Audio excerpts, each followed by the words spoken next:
Բարև Ֆակտոր TV հյուրը քաղաքացիական պայմանագիր խմբակցության պատգամավոր Ծովինար Վարդանյանն է, ողջույն Տիկին Վարդանյան։ Վարչապետը սուր է արձագանքել Մայր Աթոռի այս հայտարարությանը, Հովհանավանքում ծիսակատարությունների անվան տակ կատարվող գործողություններ պղծություն են Մայր Աթոռներ որակում տվել եւ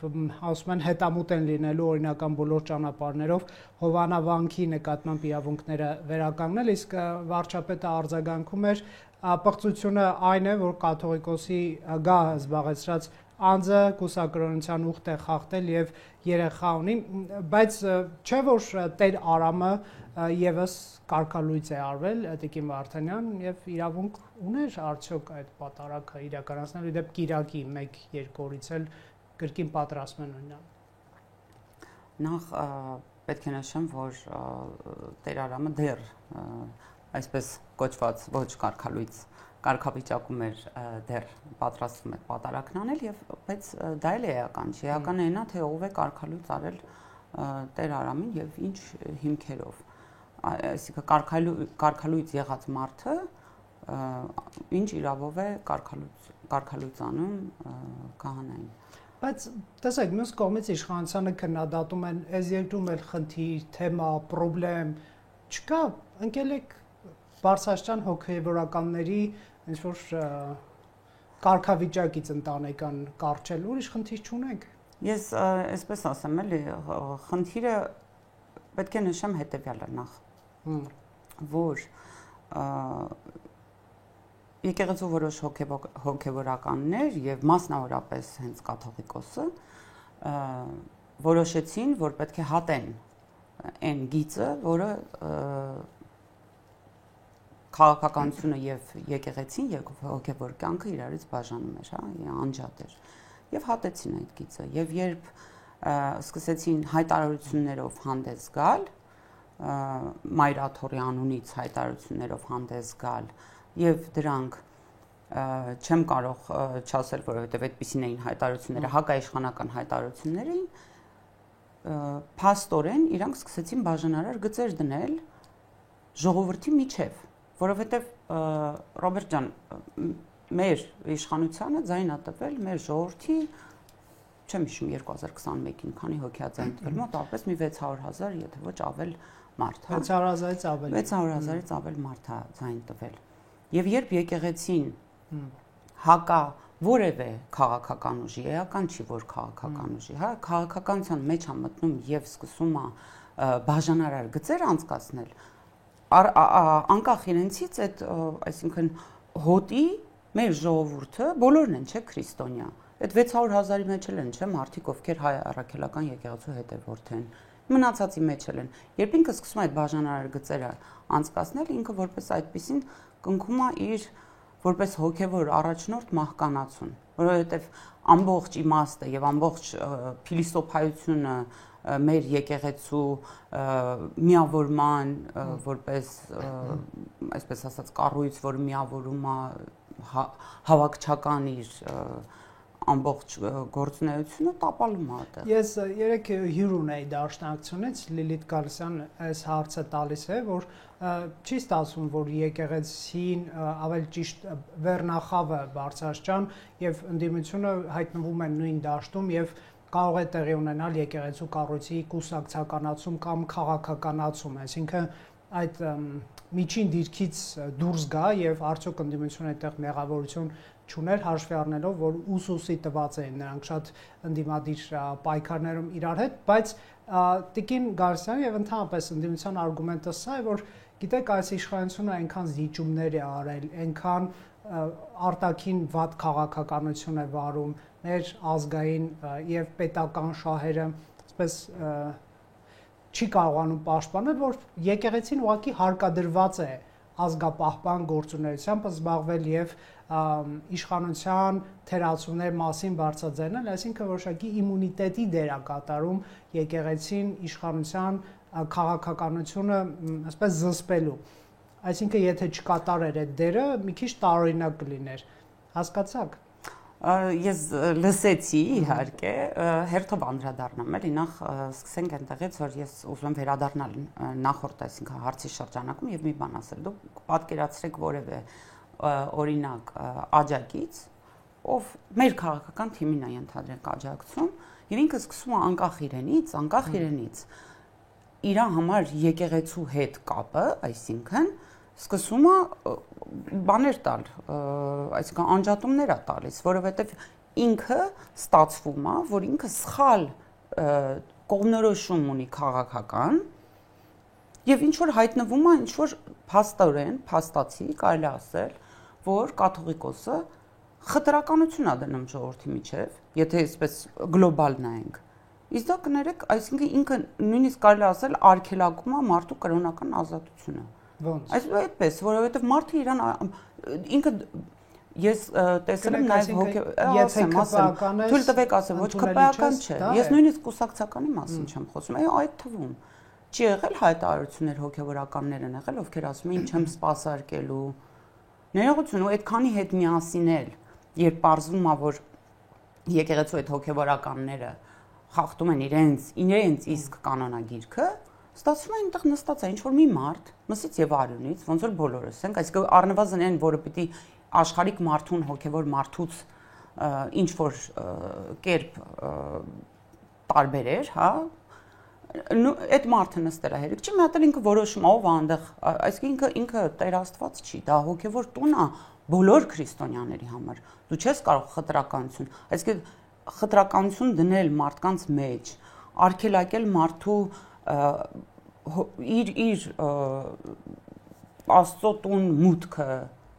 դու ով ես, ներողություն էլի, այսինքն ինչ որ որևէ քաղաքացի է ստացվում, Կտրիչ Ներսիսյանը քաղաքացին այս պահին որոշել է, որ ինքը կարող է այնտեղ ինքնիրավչությամբ զբաղվել։ Դուք իմ հարցին, բայց ոնց որ չպատասխանեցիք։ Ձեր հարցին եք անդրադառնամ։ Ձեր հարցին եք անդրադառնամ։ Եվ չընդդիմանան իշխանության իրենց բնորոշմամբ ազգակործան։ Դա իրենց բնորոշումն է։ Դա իրենց բնորոշումն է։ Հիմա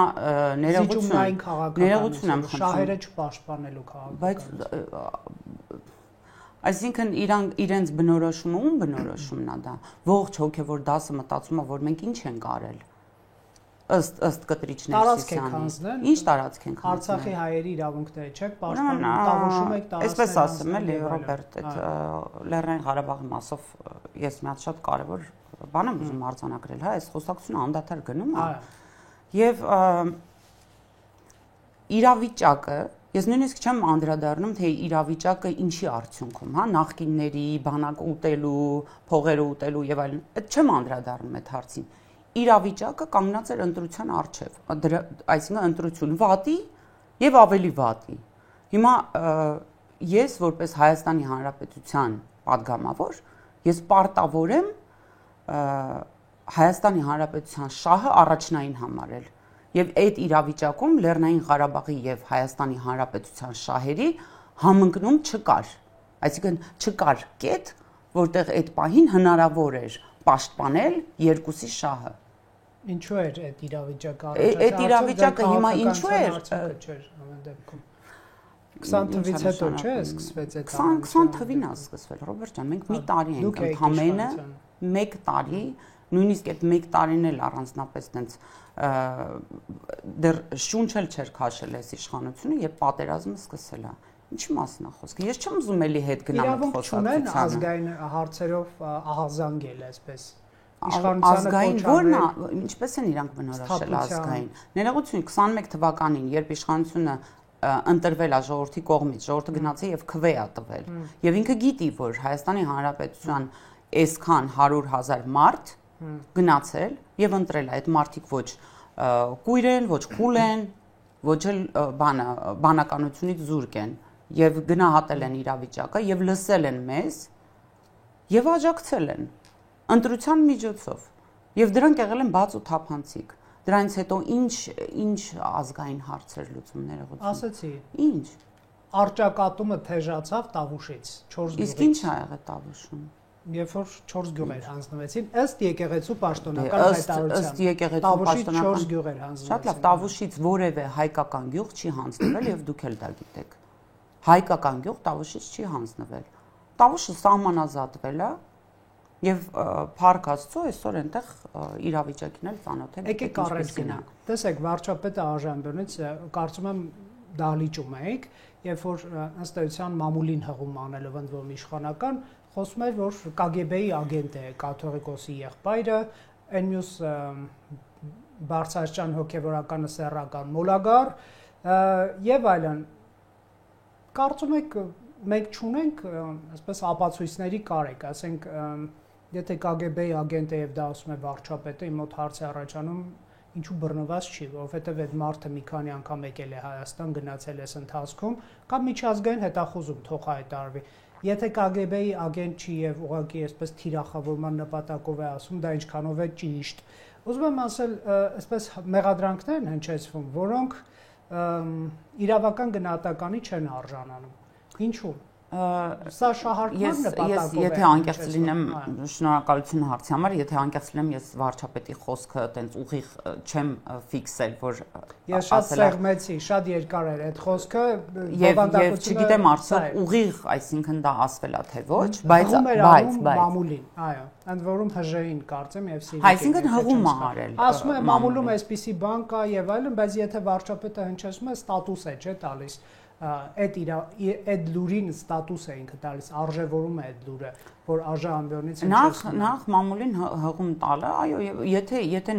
եթե մամուլում օրինակ հայտնվել է նման տեղեկատվություն, ես կարծում եմ իրավապահները կարող են սկսել հետաքննություն այդ մասով, այսինքն հասկանալու համար արդյոք ինչ հիմքեր կան եւ կան արդյոք այդպես։ Ինչու՞ չի լինում նման հետաքննություն։ Ես տեղյակ չեմ, ճիշտն ասած չեմ էլ հետաքրքրվել, մամուլում տարածված նման տեղեկատվություններ, եթե այդպեսին կա, չեմ կարծում, որ չունի տրամաբանական առնվազն հիմքեր, որովհետև իմ դիտարկմամբ բոլոր են ժամանակները եւ բոլոր են տեքստերը, որոնք ասվել են այդ հոգեվորականների կողմից, միանշանակ, այսինքն համընկնում են ռուսական պրոպագանդիստների տեքստերին։ Հետևաբար, այո, ինձ մոտ էլ կարող են կասկածներ առաջանալ, որ կարող է եւ այս մարդիկ ծառայում են ոչ Հայաստանի Հանրապետության շահին։ Տեսեք, եկեք, քանի որ անկեղծանում է գնալով մեր զրույցը, դուք տեսնում եք արդյոք այս իրադրությունում ռիսկ, որ Ռուսաստանը կարող է բարձրաստիճան եկեղեցիականների միջոցով Հայաստանում իշխանության դեմ ընդդիմադիր պայքարին մասնակցել։ Այստեղ իշխանությունները մի քանի հայտարարություն կհիշեցնեմ, նրանք մեջբերում են ձեր գործընկերներ Բագրատ arczepiskopos-ի խոսքը, որ օտարերկրյա մի կառույցից ինձ հետ կապվեցին եւ ասացին, եթե չպայքարես իշխանության դեմ Սոդոմ Գոմոր կլինի եւ այլն, այն մյուս հոգեվորականը ժողովրդավարության եւ մարդու իրավունքների դեմ է հայտարարություններ անում, որ դրանք մեզ պետք չեն, վտանգավոր են եւ այլն եւ այլն։ Այս տարը կա, այսինքն չասեմ հակառուսական տար կա թե չէ, հա, բայց Ռուսաստանի ազդեցության նվազեցման նպատակ դուք ունեք, թե չէ, սա ընդհանրապես ճշգրտող հարց է։ Այս հարցին պատասխանեմ հետևյալ կերպ։ Մենք ունենք նպատակ Հայաստանի Հանրապետության անկախությունը ավելի ուժեղ հերնասյուների եւ հիմնասյուների վրա դնելու, այսինքն ամրապնդելու անկախությունը։ Հիմա այդ անկախությունը թե որ բևեռից է, այսինքն անկախությունը ապահովելու, անկախությունը է, անկախությունը չի նշանակում, անկախությունը բոլորից է անկախություն ապահովում։ Այն ինչ վերաբերում է, թե կփորձեն արդյոք ինչ որ կերպ ենթադրենք, հա, իշխանությունը զավթելու ինչ որ տարբեր բևեռներից հնարավոր է նման փորձեր լինեն։ Ես այսօր էլ տեսնում եմ, որ ինչ որ տարբեր քաղաքական փոքրիկ միավորներ են ձևավորվում, որոնք շատ հիշեցնում են ինձ Արթուր Բաղդասարյաններ, այսպես ասած, ովքեր փորձում են մասնատել քաղաքական դաշտը եւ գուցե մենք սովոր ենք ասել Գյումրիի սցենար, գուցե Գյումրիի սցենար կրկնելու համար։ Պարոն Քոչարյան խոսում էր Գյումրիի սցենար կրկնելու համար։ Շատ, այսինքն շատ հավանական եւ եթե մեր ժողովուրդը ես ժողովրդի իմաստնությանը ապավինել եմ ամենածանր օրերին, դա պատերազմից հետո էր եւ կարծում եմ մեր ժողովուրդը այդ իմաստնությունը կցուցաբերի նաեւ 2026 թվականի ընտրություններին եւ շատ լավ կտեսնի թե որ միավորի հետևից ում ականջներն են երևում եւ եթե մի քիչ էլ ուշադիր զննենք օրինակ այդ այսպես կոչված քաղաքական դաշտը ես խոսում եմ էլի այդ որոշ միավորների մասին որոնք նորաստեղծ են կամ ինչ որ մեկ էլ հանկարծ հիշել են որ իրանք քաղաքական գործիչ էին եւ այլն գիտեք այստեղ կարծես գործ ունենք քաղաքական կրիտինիզմի հետ որովհետեւ ասեմ ինչ եմ որակում ես դա մենք գործ ունենք իրենց քաղաքական միավոր հռչակած միավորների հետ ովքեր ժողովրդավար հասարակարգում չեն խոսում ժողովրդի հետ այսինքն իրանք ինչ որ բաներից են խոսում տպավորությունն որ կապը ժողովրդի հետ այդ մարդիկ չեն զգում չեն նկատում մեկը պատմում է թե ինքը ինչ խելացի գործարար է օրինակ եւ ինչքան ինքը փող է աշխատել ու հեսա ինչ ընտիր տեղ գնալու է հարցազրույց տալու ես իմ մոտ ինչ որ անունա որ հայ ժողովրդին բացարձակ անհաղորդ է հայ ժողովուրդը նման բաների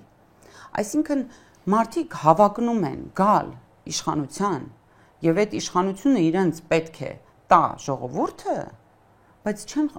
ոչ ժողովրդին զգում են, ոչ խոսում են ժողովրդի հետ։ Այսինքն ամեն մեկը ինչ որ վերևից, ինչ որ տեղից, ինչ որ մի բան է փորձում ուսուցանել ժողովրդին։ Ընդդիմադիր դաշտում կա տեսակետ, որ դուք ապրում եւ գոյատևում եք մինչեւ հիմա այս աղետներից հետո որպես իշխանություն, բացառապես արտաքին աջակցության շնորհիվ։ Միգուցե այդ մարդիկ արտաքին աջակցություն են փնտրում տարբեր տեղեր։ Ով է ներողություն ես չհասկացա մեր քաղաքական թիմը ապրում է արտաքին աջակցության շնորհիվ ինչ արտաքին աջակցություն թուրքեր, ադրբեջանցիներ, ամերիկացիներ, եվրոպացիներ, Սորոս եւ այլն դե Ռոբերտ ես հիմա այսպես ասեմ էլի ինչ որ տենց բան հարցերի Քրիստինե Վարդանյանական հարցերի պատասխանելու ունակ չի իմ տրամաբանությունը հա ակնհայտ է չէ՞ դուք ասում եք գնում են ինչ որ հարցազրույց տալու ես էլ ասում եմ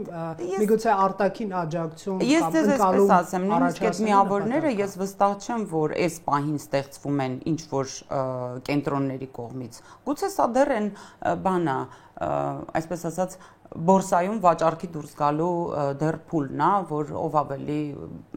այդ ձեր ասած կգտնի ինչ որ աջակցություն ինչ որ մի կենտրոնից ես չգիտեմ բայց ուզում եմ ասել մեր ժողովուրդը այնքան իմաստնություն ունի որ նույնիսկ այն ամենածանր պահին ինքը ժողովրդավարության համար կանգնեց եւ իր աջակցությունը ժողովրդավար հասարակարգին կարելի ասել այդ ա եղել այն ինչը ուժատվել մեր քաղաքական թիմին անցնել այդ հետպատերազմյան շրջանի միջով եւ եթե մենք մի քիչ էլ խորանանք ես ձեզ ուզում եմ որ դուք էլ նկատեք թե 2020 թվականից հետո Հայաստանը որպես միջազգային այսպես ասած գործընկեր որպես դեմք եւ այս պահին Հայաստանի Հանրապետությունը ակնհայտ է չէ որ մենք այսինքն մենք մեր ամրապնդելով մեր անկախությունը մենք ել ավելի ամրապնդում ենք պետականությունը եւ մեր ապագան դա չգիտեմ բայց անկեղծ երթվում եմ շատ զարմանալի է երբ որ հոգեվորականը հարցազրույց է տալիս եւ խոսում է թե ինչքան վատ բան է ժողովրդավարությունը եւ մարդու իրավունքները չհասկանալու որ միգուցե այսօր 37 թիվն է եւ Հայաստան պետական ահաբեկչություն եք դուք իրականացնում բայց նա եթերում խոսում է ժողովրդավարության վատ լինելու մասին, չհասկանալով երևի, որ այդ ժողովրդավարության ես չգիտեմ քանի տոկոսանոց ժողովրդավարություն է այսօրվանը, շնորհիվ է ինքը կարողանում նստել եւ խոսել, ուղղակի իշխանության ջրաղացին ջուր լցնել է ինձ թվում է սա, հա, կարծում եք չեն չափում այսպես նման հայտարարություններ, որովհետև ձեզ մեղադրել թրքասիրության եւ ադրբեջանասիրության եւ հանձնելու մեջ, այստեղ կարելի է մտնել բանավեճի մեջ, հաշվի առնելով վերջին 7 տարվա կամ 5 տարվա այսպես պարտությունները, տարածքային կորուստները, մարդկային եւ այլն, այդտեղ կարելի է ինչ-որ բաների մասին խոսել, հա, բայց խոսել արժեքների դեմ, որոնք 21-րդ դարում անխոցելի արժեքներ են առնվազն ժողովրդավարական արևմուտքում, մի տեսակ ինձ որ հասկանալի չի անկեղծ ասեմ։ ես այս հարցին sense պատասխանեմ էլի, եթե նախ անդրադառնամ դրանց ասել խոսեք ժողովրդավարության դեմ, որ զենք ստանաք։ Չէ։ Հիմա ես ուզում եմ ասել, այսինքն մենք այդպես ասած ծվերային շփում ունենք, հա։ Չէ, շատ հզոր զենք էր դա ձեր իշխանության ձեռքին, էլի, նման հայտարարությունները հակաժողովրդավարական։ Ասեմ, Ռոբերտ, ես կարծում եմ, որ հոգեվորականը հələ մի կողմ դնենք, հա, որպես ինքը Հայաստանի Հանրապետության քաղաքացի իր մտահորիզոնն ու տեսլականը ընդհանրապես կառավարման համակարգի վերաբերյալ։ Քրիստոնեությունը ինքը ամենաժողովրդավար կրոնն է։ Եվ քրիստոնեության ամենահումանիստական, այո, ամենամարդակենտրոն եւ ժողովրդավարությունը, այո, եւ դրանք այսպես ասած մեկը հասարակարգ է որպես այդպեսին, մյուսը հոգեվոր կարգ է։ Գնանք եւ երևի պատահական չի, որ Եվրոպայում այն ժողովրդավարությունը ծլել, զարգացել, Եվրոպան լինելով քրիստոնեական ժողովուրդների երկրների բնորան շատ մոտ արժեքներ են։ Գուցե, չեմ ես մեծ մասնագետ չեմ, այսինքն որ ասեմ շատ ուսումնասիրել եմ, բայց դա իմ անձնական, այսպես ասած, դիտարկումներն են այդ հարցի շուրջ եւ զարմանալի է, որ եւ մասնավորապես հայ առաքելական եկեղեցին ինքը իր կանոններով, իր մարդակենտրոնությամբ ինքը էլի շատ ավելի մարդակենտրոնա, քան նույնիսկ չեմ ուզում համեմատել, բայց մյուս ուղղությունները, հա, քրիստոնեության։ Եվ զարմանալի է, որ հայ առաքելական եկեղեցու հոգևոր սպասավորը կարող է նման արտահայտություն անել։ Այսինքն ինքը ընդհանրապես արժեբանական խնդիր ունի նույնիսկ այն կրոնի հետ, որի սպասավորն է ինքը իրեն հռչակել, այսինքն եկել է եւ ասել է, որ ես պատրաստ եմ ծառայել։ Ես ուզում եմ հասկանալ իր նպատակը գտնվելու հետ եկեղեցում, եթե ինքը նույնիսկ չի ընկալել, ինքը ինչ պետք է այդտեղ անի,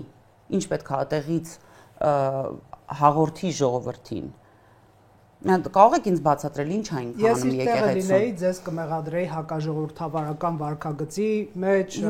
քաղաքական հալածյալներ ունենալու մեջ եւ ոչ թե այն մասին, որ ժողովրդավարություն։ Ես ինքս գալիս եի այդ հարցին։ Հիմա մենք եկել ենք մեր քաղաքական թիմը աշխատել է եւ եկել է մի հանգրվանի, Հայաստանի Հանրապետությունը ինքը բերել է մի հանգրվանի, որտեղ մենք խաղաղություն ենք հաստատել։ Գուցե ինքը դեռ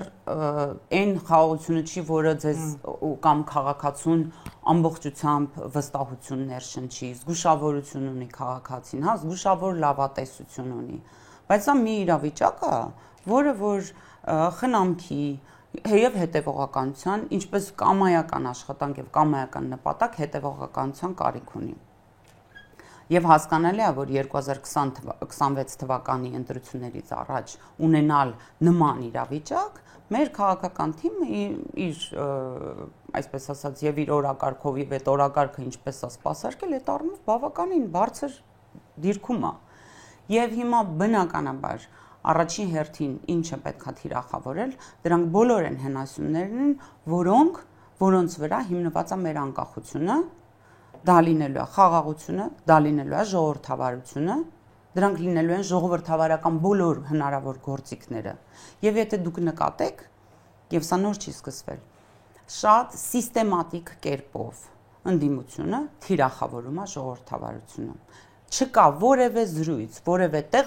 որտեղ ժողովրդավարության մասին չխոսվի, եւ գուցե կա դիտավորություն նույնիսկ այն մարդիկ, ովքեր ենթադրենք ունեն խնդիր օրենքի հետ, այդ մարդկանց տանել դեպի քաղաքական դաշտ, որպեսզի թիրախավորեն ժողովրդավարությունը։ Բայց ելի եմ ասում, մեր ժողովուրդը ունի այդ իմաստնությունը հասկանալու համար, որը որից հետո է եւ ով ինչ է անում։ Խաղաղությունը թիրախավորելը շատ բարդ է։ Խաղաղությունը կարող են պիտակավորել, փորձում են պիտակավորել, հա, չգիտեմ, ինչա ծնկած խաղաղություն, չգիտեմ, արժանապատիվ խաղաղություն եւ այլն։ Խաղաղությունը խաղաղություն է։ Խաղաղությունը իրավիճակը, որտեղ քաղաքացին չի անհանգստանում, երբ իր երեխան պիտի գնա բանակ։ Խաղաղությունը այնա, որ քաղաքացին կարողանում է լիաթոք վայելել եւ իրացնել խաղաղ վիճակում իր իրավունքներն ու պարտականությունները։ Գնանք, այստեղ ես մի այլ մեկնաբանություն եմ լսել, քան որ ԿՊ իշխանությունը ձեռնտու է Ալիևին եւ Էրդողանին, քանի որ դուք նրան անսահման զիջումներ եք անում, այս ընթացքում մինչև ընտրություն չեն կրակի, որ դուք այսպես խոսեք խաղաղությունից, հենց էլի վերընտրվեք, քանի որ դուք նրանց ձեռնտու իշխանություն եք, դրանից հետո այդ ձեր հալը կտեսնեք, ել չեք կարողանա խոսել խաղաղությունից։ Իսկ ներողություն իմաստը ո՞րն է դրա, ուզում եմ տրամաբանությունը գտնել։ Թուրք-ադրբեջանական տանդեմին ձեռնտու իշխանության վերարտադրությանը աջակցելն է, այսինքն ոչ թե խաղաղության համաձայնագիր է ստորագրվելու 26-ից հետո, այո, եւ հիմա նրանք չեն կրակում, որ դուք կարողանաք խոսել խաղաղությունից եւ ասել 1 տարի 7 ամիս զոր չի եղել սահմանին, այ որ ընտրվեք, այդ ժամանակ նոր զիջումները եւ պատերազմը կսկսվի, Տիկին Վարդանյան։ Հիմա Ռոբերտ ջան, ախր այս ամբողջ ընթացքում ինչ ասես ասվել է, էլ միջանցք էինք տալիս, էլ չգիտեմ եկեղեցին էինք տալիս, էլ էս էինք անում, հիմա քաղաքացին հիշում է, չէ, ինչ թեզեր են հնչել ընդդիմության կողմից։ Այսինքն ստախոսությունը ինչ որ սահմաններ ունի, առնվազն մենք ֆանտաստիկայի ժանրից գոնե պետքա դուրս գալ իրական դաշտ, քննադատել կարելի է կամայական մեկի գործունեությունը եւ տեղը միշտ լինում է, որովհետեւ այո, եթե մարդը որևէ աշխատանք կատարում է, թերություններ վստահ լինելու են, բայց գնալ ֆանտաստիկայի ինչ որ մի հատ։ Չէ, սա դավադիր պայմանավորվածության մասն է, այստեղ մենք շատ այն փոքր պետություն ենք, պատկերացնում եք, չէ, եւ ամեն մեկս էլ մեծացել ենք ինչ որ մի բակում, գնացել ենք ինչ որ մի դպրոց, երբ հասկանում եք, չէ, որ այդ sense որ դուրս գանք հիմա փողոց, երևի 9-ից 7-ը մեզ ծանոթ են։ Հետևաբար այդպիսի թեզեր հնչեցնելիս առնվազն պետք է հասկանալ ինչ դաշտի հետ գործ ունես։ Պատկերացնում եք ինչքան աբսուրդ է հնչում դա մարդկանց ականջին եւ դրան պատասխանելը շատ անշնորհակալ գործ է, ինչ եմ արդարանամ, որ ես ինչ որ դավադրության մաս չեմ եւ այլն, դա ուղղակի աբսուրդ է, ես չեմ պատրաստվում։ Ես չեմ պատրաստվում նաեւ պատասխանել ժողովրդավարության առումով հնչած մեղադրանքներին, որովհետև լավ հասկանում եմ ինչի է հնչում այդ մեղադրանքները, ինչ են եւ որն է նպատակը, գուցե հենց այսօրվանից ապալեգիտիմացնել օրինակ գալիք ընտրությունները, հասկանալով, որ քաղաքացիական պայմանագիրը մեծ շանսեր ունի այդ ընտրություններում։ Այս ամեն ինչը դե երբեմն ասում են, որ դուք կուսակցություններ եք արգելելու, չեք գրանցելու։ Հայտնի Ռուսաստանաբնակ հայ գործարար Սամվել Կարապետյանին առնչվող ենթադրյալ կամ առաջիկա քաղաքական ուժի մասն է խոսում։ Բայց իրանք կուսակցություն չեն բացել։ Դրա համար եմ ասում առաջիկա։ Ինչքան գիտեմ, այս պայմանությամբ ոչ։ Հա, ես գիտեի արդեն կուսակցությունը կա, ճիշտն ասած, ես տեղյակ չեմ նշում եմ, որ չի գրանցվելու։ Տեսնում եմ, թե ինչ ապաքաղաքական, այսինքն դա բանը, ինչ ասեմ, հավաք է ինչ որ մարդկանց, հա կարողացել են քաղաքական մեդովկա գյուղում ասենք դպրոց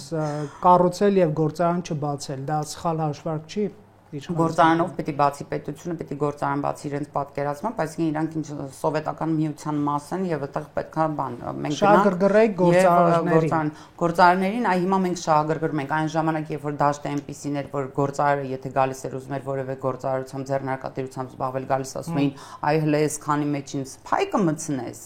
Այդ ժամանակ թող մտածեին գործարանը բացեին, իրանք թող բացեին, այդքան հնարավորություն ունեին։ Ինչի մեդովկայում չեն բացել գործարան։ Դենց հիշել են, որ բան են, հա, գործարար են, հիմա կարող են զբաղվել։ Իդեպ 3 դրամով ես ոնց հասկացա Լույսը Կեժանանա շնորհիվ Տաշիր կապիտալի հայցի ՀԾԿ, ճիշտ եմ հասկանում։ Այո, դա ուղղակի աբսուրդ է, այդ հայտարարությունները անելը, որ մենք պատրաստ էինք, գիտեք, հեծի աշխատանքը ընդհանուր առմամբ, եթե մենք գնահատենք այս տարիների ընթացքում եւ բոլոր այն պարտավորությունները, որը հեծը վերցրել է իր վրա կատարելու, այսինքն ներդրումները եւ ապահովել որակ եւ որքանով է դա արվել, դա աբսուրդ է կանգնել այսքան տարի հետո մենք բոլորս հեծի բաժանորդ ենք։ Գոնե ասում եմ, նենց չէ՞ որ ձեր գյուղից դե մարդ չկա։ Բոլորս հեծի բաժանորդ ենք, բոլորս գիտենք ինչ վիճակ է, բոլորս բախվել ենք հազարավոր խնդիրների։ Հիմա կանգնել ասել, որ այ մենք էս էինք ուզում անել, լավ էլի։ Էլի եմ ասում, տպավորությունն է, որ ժողովրդի հետ կապը կտրված է, իսկ մարդիկ իրանց մեքենաներից, տներից դուրս չեն գալիս, իրանք չեն առնչվում սովորական ժողովրդի հետ, հասկանալու համար, այդ ժողովրդը ինչ է տեսել, իր տեսանկյունը որն է, ինչ խնդիրներ ունի։ Տենց այդ նույն չեմ սիրում այս բառը օգտագործել իրենց համար, էլիտիստական, հա, իրանց այդ դիրքերից, որ այ մենք այ հեսա խելացիները կգան, փորձառուներից մեզ անփորձ էին ասում ժամանակին, ճիշտ է, քաղաքականության մեջ ասում էին փորձ չունեն, անփորձ են, չեն կարող կառավարել։ Դա ամենամեղ հայոյանքն է։ Չէ, բայց ես այս վերջերս եմ հիշել դրա մասին, եւ ես պետք է ասեմ, ժողովրդավարական այս հասարակարգում ամենափորձված քաղաքական ուժը մերն է։ Մենք ենք սովոր աշխատել եւ խոսել ժողովրդի հետ։ Լավ, դաշնակցությունը ձեզ կարծում եմ կհակադարձի աժնիստ է ժամանակ։ Մի բան հիշեցի։ Մի տարի եւ կես առաջ 24-ի մայիսներ, եթե չեմ սխալվում, դուք ասում եք, որ ուսումնասիրել եք եկեղեցու գույքը, հազարավոր գույքեր, այո, առևտրային տարածքներ, հասարակական տարածքներ, արտադրական տարածքներ, բնակելի տարածքներ եւ ասում եք ժամանակը գա նախաձեռնությունը կունենա տրամաբանական ելք եւ կունենանք նախագիծ, ըստ էության հարկային դաշտ բերելու մասն է, հարկային դաշտ բերելու մասին է դեռ դա էր չէ եւ կիսատ թողեցիք, սա անձամբ ձեր կիսատ չեմ թողել, ճիշտն ասած պետքա անկեղծ ասեմ գույքը ուսումնասիրելու եւ տարանջատելու կոնկրետ կրոնական, այսինքն նշանակության եւ տնտեսական գույքը, այո, եւ տնտեսական իրարից տարանջատելու եւ տարանջատել ենք եւ շուտով տարանջատել եմ ընթացքում ուրիշ բաներ եմ արել, եթե հիշում եք Ռոբերտյան, բայց այո, տարանջատել եմ եւ շուտով նախաձեռնությամբ հանդես կգամ։ Կմանրամասնեք մի քանի դետալ ամեն դեպքում մեղը դետալ չկա, ուղղակի մեղը լինելու է հետեւյալը, որ բոլոր այն գույքերը, որոնք չեն օգտագործվում կրոնական նշանակությամբ, այսինքն դա վանք չի, որտեղ մարդիկ գնում են իրենց հորտուն աղոտ կանելու, չգիտեմ, մկրտվելու, ամուսնանալու եւ այլն, այլ դա այն տեղեր են, որտեղ տեղերն են, որոնք օգտագործվում են արտադրական նպատակներով, արտադրական ինչ են արտադրում։ Չեմ կարող ասել ինչ են արտադրում, բայց չեք ուսումնասիրել, գնացել հասկանալու ինչ են արտադրում։ Չէ, դե ոչ չեմ գնալու ամեն արտադրամաս մտնեմ տեսնեմ ինչ են։ Էական չի, եթե տնտեսական գործունեություն է եւ դա գույք է, որը որ օգտագործվում է տնտեսական շահը հետապնդում, բնականաբար պետք է այդ գույքը հարգվի, ոնց որ հարգվում են բոլոր քաղաքացիների գույքերը։ Օրենքի նախագիծ եք բերել։ Այո, օրենքի նախագիծ եմ բերելու եւ եկեղեցու տնտեսական այնտեղ մի բան գույքերը հարգելու ճիշտ հասկացա Ռոբերտ ջան, այո, եւ այնտեղ մի բան կա, որը շատ կարեւոր է, պետք է հասկանալ հաջորդի, օրինակ կառուցվող եկեղեցիների մասով ինչ պետք է լինի, որովհետեւ հաճախ որոշ բարերարներ կարելի է ասել կամ ինչ որ մեծահարուստ մարդիկ որոշում են, որ այ իրանք հիմա պետքա եկեղեցի կառուցեն այսինչ կամ այնինչ տեղում, հետո այդ գույքի պահպանությունը մնում է խնդիր։ Եվ պետքա հասկանալ, օրինակ, այդ նոր կառուցվող եկեղեցիները ինչպես պիտի այդ գույքի պահպանության հարցը եւ արդյոք չարժի որպեսզի նրանք էլ այս զուտ այն քննարկման առարկա է դեռ էլի սա բան չի։ Ճիշտ է, եթե հստակեցնելու եւ կոնկրետացնելու լինենք, եկեղեցու տնտեսական գործունեությունը հարկելու նախագիծ եք բերել։ Տնտեսական գործունեությունը չէ, բոլոր այն գույքերը, որոնք չեն օգտագործվում կրոնական նպատակներով։ Այսինքն տնտեսական նպատակներով օգտագործվող գույքերը։ Նաեւ անձնական։ Նաեւ անձնական։ Այո, բազմաթիվ բնակարաններ կան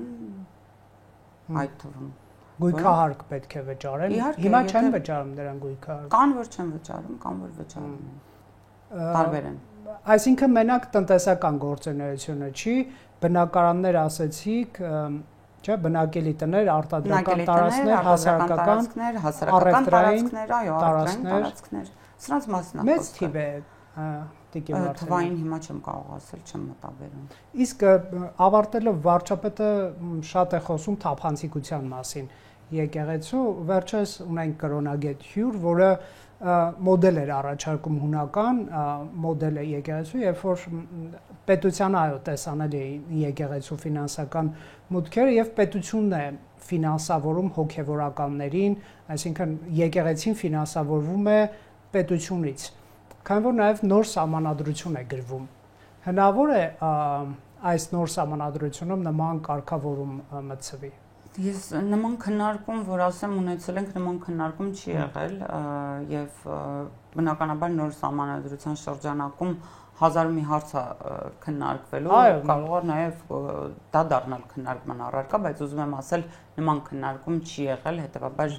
այս հարցին պատասխանել որպես հստակ պատասխան չունեմ։ Մի խոսքով սպասենք առաջիկայում ձեր նախագծին 1 տարի ու կես հետո։